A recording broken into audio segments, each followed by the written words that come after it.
Hey, it's Biddy Penny. Welcome back to my channel. Today I am sharing 20 minutes just jam-packed full of junk journal goodness. I am playing with all this Raindrop Lila printables and book pages and different things for my autumn butterflies. I had popped a picture in there and made mixed media tags for these journals. So I've already made 6 autumn butterfly journals. I used a combination of these Raindrop Lila printables.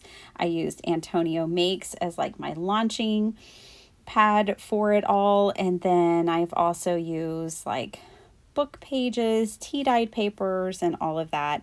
In today's video, I'm going to show you how the beginning stages of the journals came together. So this is a prequel. Welcome. Okay, so these are all printables from Raindrop Lila. Everything I've been showing you since this video started is from her shop. I love it. She's a Texas gal too. She's actually just a couple of hours from me. I don't know her. She doesn't know me, but I just love that she's local. There's another junk journaler in Texas that I just adore, which is Cassie from Dust to Roses. And she's also a couple hours from me, just in the opposite direction. You'll see how I use these little file ephemera pieces completely different. But I do love them.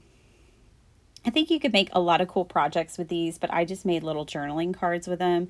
You guys are going to see how I do my faux Polaroids. She had some in these kits, and I thought these were just beautiful. My autumn journals, I really love the way they came out. Oh, yes, I accidentally sprinkled water on these, but I didn't throw them away. I let them dry. And I'm going to just use the pieces that aren't damaged, that aren't water damaged. This is from my friend Cheryl. It's some wallpaper, and I thought these horses, I'd kind of just been saving them. I knew their journal would come along, and I think this is the journal for them. I also have all this other wallpaper that she sent me. I have a child's craft book. This book is pretty magical. Now you'll see these pages are the ones that I ended up putting in my journal. I love that they have like these little chipmunks throughout the seasons, and it shows their life like underground and the season changing above ground. How creative is that? You guys, our children don't have textbooks anymore. They certainly don't have textbooks of this kind of caliber. I also loved the trees changing throughout the year. So here's what's happened. I ended up flipping through this book, completely falling in love with it. And I was like, I don't know if I can cut it up. And luckily I had 2. So I'm keeping one on my bookshelf and the other one I'm cutting up. You guys may, remember from me talking about it in previous videos when I was sharing a flip through of these journals, how much I loved this Time Life book. This one is called The Women. And just incredible pages. Yes, I cut it up and I use them in my junk journal. I had this random book of advertisements. I don't know where it came from. It's obviously from like the 80s. I'm sure it came from a thrift store for 10 cents or something. And so I end up tearing some of these pages out, but I don't think they made the cut. They didn't make it into the book. And then I have this Busy Hands, this needle craft book. And yes, these pages definitely made it into my journals. So each journal got one of these pages. It just felt perfect. So, and then I had this fabric on my desk. So I ended up using that on my journals as well, which you can see when you go back and watch those. I'll leave them linked down below for you. All right, so these wallpaper samples are quite large. So I'm just trimming them down. I figured out that I could get 2 pages from each one. They just wouldn't be full pages. Look at this. This is paper. Isn't that awesome? Paper crafters making cool illustrations for books. I love it. So yeah, there's my Childcraft book pages. Then here's my Time Life pages. And I showed you guys in the flip through how I ended up cutting these. Some of these I folded not in half, but in a way that I could make them work for 2 pages across the journal and have interesting images. I also turned some of those Time Life pages into pockets with vellum, and all of that's in the flip through. Okay, I'm obviously going to add some of my tea dyed papers to these. I love how rustic these particular pieces of tea dye were, so I thought they were perfect for these books as well. So these are the page components for my books. Look at that, like Raggedy Ann and Andy. A lot of the pages I just folded in half, and some of them needed to be trimmed down, but not all. Some of the images were upside down, but it ended up not bothering me really. It's not even that noticeable. And the idea is that someone's going to journal over it anyways. So I'm not sweating it. I picked the pages that I thought went well with the theme of the journal to be upright. And then the backs, the reverses of them were upside down. I separated them all into 6 sets of pages for journals and sewed them into my signature. Let's talk about the ephemera.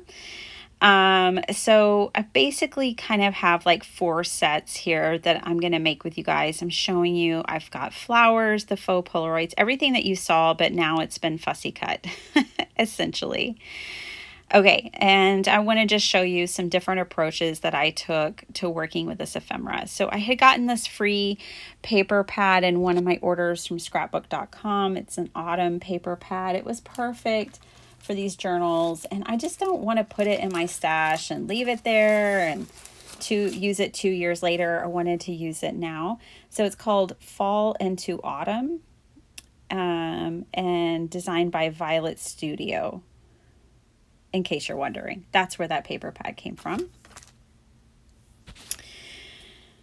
Okay, so I decide that I'm going to back these little files. These were those file cards. I cut off the file tab because I already knew like that I would want to put my own file tab on it. So I just made them rectangular, and I'm going to back them onto this scrapbook paper. I had printed these on like 26-pound cardstock, so they're pretty flimsy, and definitely with my ephemera and stuff that I add into my journals, I like it to be quite sturdy. I love these images of the owl and the fox. I mean, just lovely. Obviously, I'm going to have some scraps left over from these, but they're a good size scrap that I can definitely use either in cards or in other makes for these journals. So I'm just trimming these out here. I will end up taking these to my sewing machine. So I had just glued these together with a glue stick, and I make sure that they're dry before I do any stitching. I have this gorgeous trim in my stash that I decide is going to be the little file tab, or it's going to replace what was the file tab on these. So I cut out 6 of those, so each journal will get 1.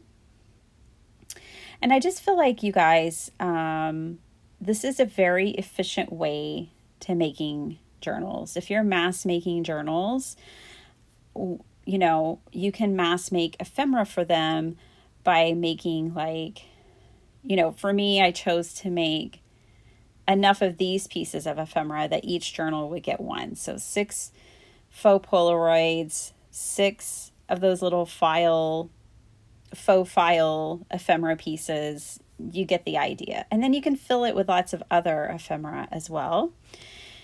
So with these, again, it was printed on a lightweight cardstock or a lightweight paper, and I'm backing it on a more heavyweight cardstock.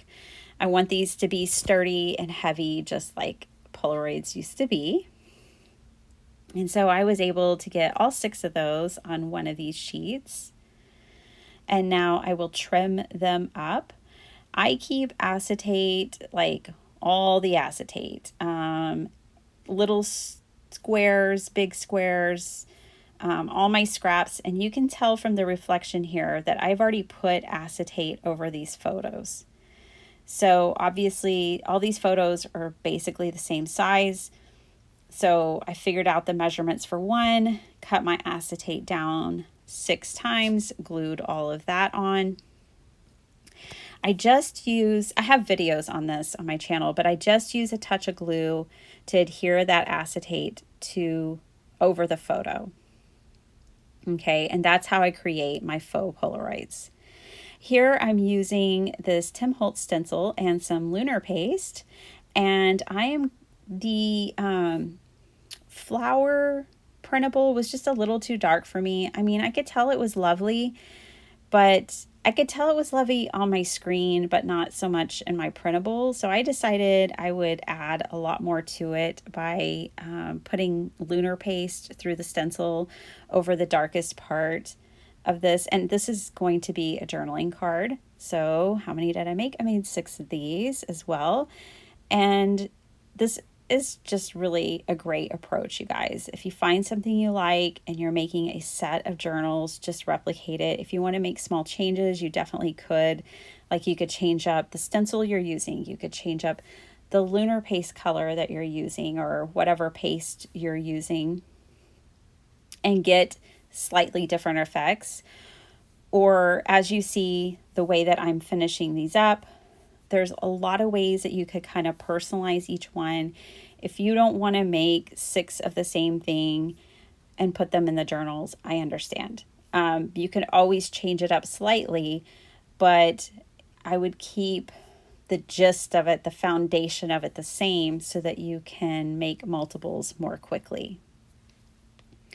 So, cutting your paper to the same size. Maybe that's what that means for you as far as keeping your foundation the same, or thinking of the concept of using a stencil and stencil butter. I've fallen in love with this faux distress tape that I made. This is a silicone sheet. It has a bunch of strips of Scotch tape on it. I rubbed it with alcohol ink to get that gray color and that pink color, or burgundy. And then I went in with my alcohol inks and started just dabbing colors of different browns and orange. And there is some of the gold. You can see the first one I went in was the metallic gold. It does not stay on the tape. So I wouldn't, the alloy alcohol inks, I would steer clear of those. But I think these results are gorgeous. Absolutely gorgeous. And the other alcohol inks are permanent. They stay on the tape really well. But the alloy inks actually have like mica, like metal pigment in it. And that's why it kind of comes off the tape. But I absolutely love these. See my fingers? I would definitely leave the alloy out. Okay. I had extra, I needed extra embossed pieces, so that's what that was. These are some like wine bags. I'm using air quotes here, or bags that you would find maybe at the liquor store or something. I think they're a size 10. I don't know. Don't hold me to that. I bought them on Amazon. I bought like 500 of them for less than $10 years ago. I still have a ton in my stash, but they make great pockets. So what happened was I got one at the grocery store one day, came home, and I was like, I think I can use that in my junk journals. Turns out it makes a great cover if you flatten them out, or it makes great pockets for your journals. So what I do is I take them and I cut them in 3s or whatever size you want. And then I glue the bottom edge so it stays shut. And now I have pockets. And then you can come in with a punch. Mine really didn't like this paper. Of course, that punch has also just been put through the wringer, so it may be the punch. But you can punch thumb holes. I showed you that first one. You can just kind of rough cut a thumb hole out if you want. These are very deep pockets. They hold a ton of stuff. But I just think it's another fun thing to add to your journals if you had them laying around. Okay, now I'm going to use this kind of collaged paper. I really loved this. This paper reminds me of like a collector. I think we can all relate to being a collector of things. I'm sure whether your craft room is big or small, whether you have a craft room or not, chances are if you're watching this video, you tend to collect things. I'm just saying. So, I also loved this paper because it reminded me of my father, with the old cars on it. He was an old car collector himself. Yeah, I just really had like a kindred affinity with this kit, with the images in it, and I just thought it was beautiful for autumn. I will tell you guys that I don't think I got the best prints from my printer when I was printing these up. If you go over to Raindrop Lila, which I'll leave down in the description box, I think you'll see that she makes gorgeous printables, and maybe my printables, my version of her printables, the printed sheets that I'm sharing here with you, don't really fully reflect the beauty of them. I wasn't using the best printer paper. I wasn't giving it the best quality. I mean, I did best quality, but I didn't do it on the right paper, I think. These little quotes came with the Polaroids, and so I'm going to use those on here. So I cut down the collage paper, or tore it down. You saw me doing that. I'm going to cut out these little quotes and add one to each pocket, and just kind of make a fun place to stuff things. Don't we love that as junk journalers? But first, before doing that, I am going to ink up the edges of these, and I get a wild hair, and I decide I'm going to emboss these as well. This is just a great technique for you to see and know about, but I don't know that it was the best for this printable because the image is already so busy. But look at that bag. Did you see that? That was pretty. I think I could have done without adding this detail, but I'm leaving it in the video because one, it's what I did, but two, I think with the right paper choice, it is gorgeous. Even if you just did the bag by itself, like emboss your paper bag and then make it a pocket, lovely. I did use my walnut stain to try to bring out that embossed pattern within the image, and that definitely worked. So I do love the texture. I love the idea of this. I'm just not sure if in application that it was the best thing for these pockets. But they're done now. I got 6 of them. And yeah, so here is how everything turned out. Let me just share it with you here quickly. I've got these adorable little pockets. Again, this is a reminder of what they looked like before. And they are backed with that lovely scrapbook paper. They have that beautiful trim on them. I did sew around the edges. And I really love these images. Oh, I just think they're so beautiful. You guys can let me know which piece of ephemera is your favorite. With these, I backed these with that scrapbook paper after they dried, and I added trim along the edge. So those turned out that way, and I needed a couple of more. So these I just used scrapbook paper and trim, and then that white cardstock that I had put the lunar paste on. Here are the faux Polaroids that you've seen with that fabulous tape. Oh, I love it. I've already used so much of it. I need to make it in large quantities and volume. And then these pockets, which, okay, they're great, they're fine, they're wonderful, but yeah, I don't know. I could have done without the embossing on these. I hope you guys enjoyed this video. I hope you like seeing how my autumn butterfly journals started.